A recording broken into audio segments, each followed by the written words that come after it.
Le mois de Ramadan cette année au Mali est très dur. Tout est cher, les condiments, le sucre, le riz, on n'en parle pas. Le lait en poudre quand même, son prix est abordable.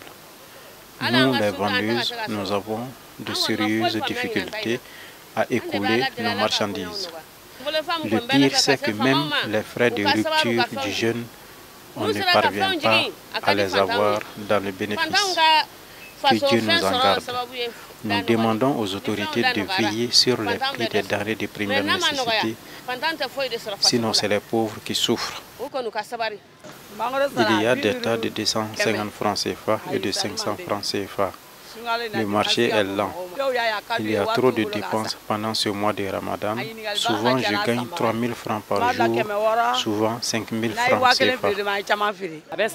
Il y a plus de 10 ans, je vends les jus ici pendant le mois de Ramadan. Il y a une très grande différence entre la vente de cette année et celle des années précédentes.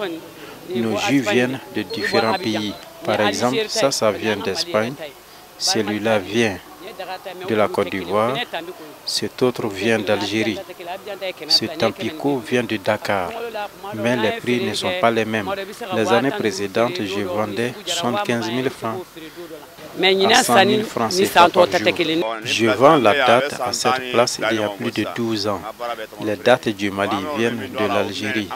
Elles sont transitées par Gao. Vraiment, il y a un grand écart entre le marché à date de cette année par rapport aux autres années.